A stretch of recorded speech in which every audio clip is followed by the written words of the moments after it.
for many reasons. Number one, because it wasn't initiated by the people that are leading the movement. So every time I hear people talk about that, tumeanzia Gachagua, now we can go to the president, I'm left wondering that, am I the only one who is looking at this differently? That this had nothing to do with us.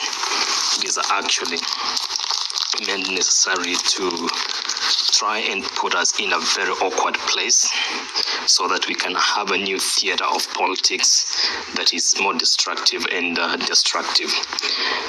But the second sad part is to have a killer being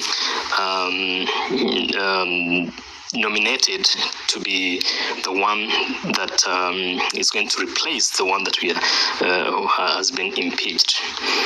I'm using the word a killer deliberately because it's under his watch that we saw our fellow patriots and Gen Zs being slaughtered, and yet he just came out strong, killing people like flies. I think it's one thing that I can never forget, and that is why I feel that we have now continues to move from one level of destruction to the next one.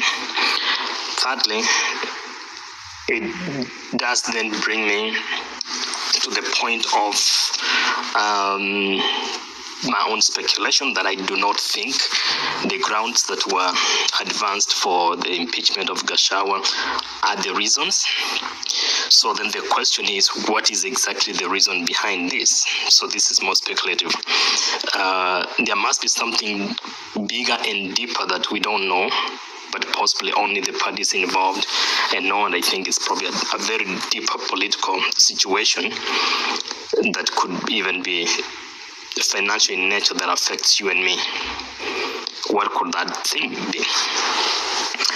But then that brings me to another imagination of all this game that is being played. My imagination is the heartlessness with which they proceeded after Gachagua was hospitalized. It really brought me to understand the heart of the country.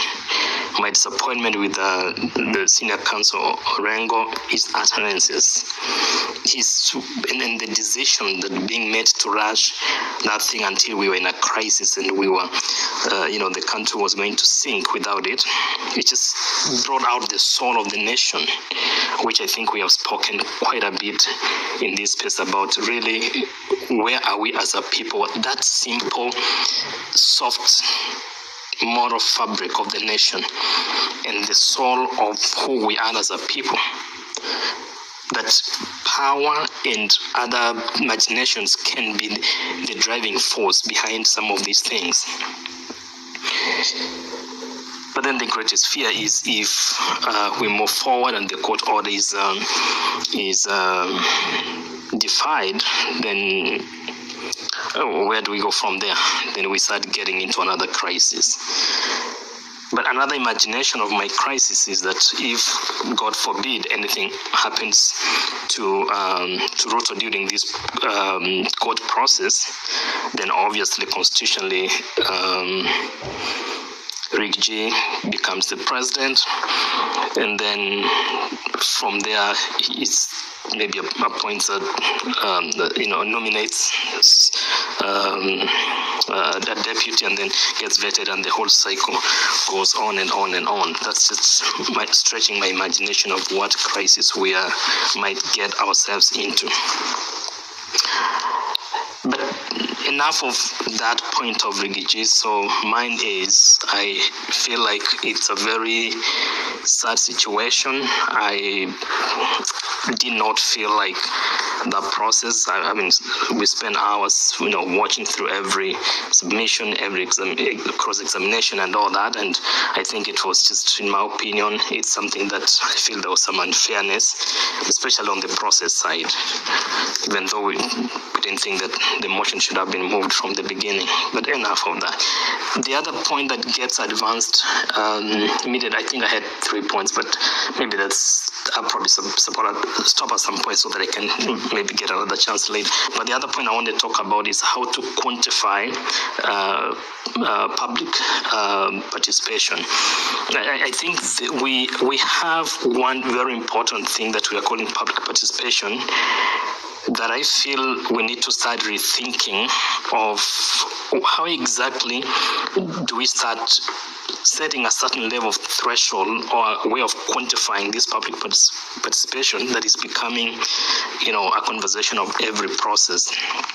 And what I'm thinking is, how do people like you, PP, the rest of the people of media houses, but how can even our universities alone help us to even do credible opinion polls?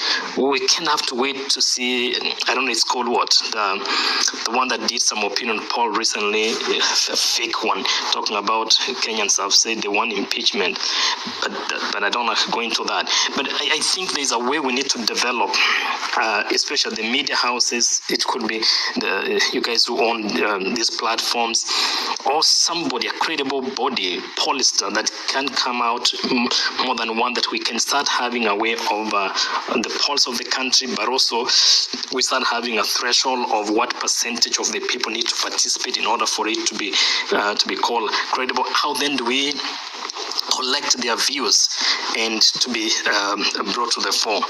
And lastly, the issue of the recall that has been mentioned, that'll probably be my last one for today. The issue of the recall of the MPs, I think it's a very tricky area, and I think Fatima talked to it, but really, if you look at it and classify it into three, the key point is the timelines for the recall. The second point is the threshold of what is expected, what exactly constitutes, and of course it's the same grounds that you see that we are talking about even in this impeachment. And then we need to have like 30% of the signatures of the registered members of that constituency. For example, if you come from, I don't know, Embakasi West. So we need to know the registered members to mobilize them. We need to have at least 30% of the signatures to be, and then now it takes us to another problem. IBs has to verify them. We don't have it. And then we have to go back to public participation. And then it's just a whole challenge that we need to start rethinking now, even as we talk about having IBs in place so that we can have a recall. How do we really get the actual meet the threshold for a recall? And then how do you go to engage a whole 30%?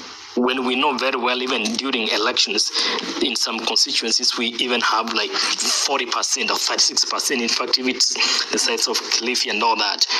So those are the kind of challenges to start thinking now. How do we engage moving forward so that we can work with the system, empower them, have people involved? And then how do we really add our voice to make sure that those systems are put in place?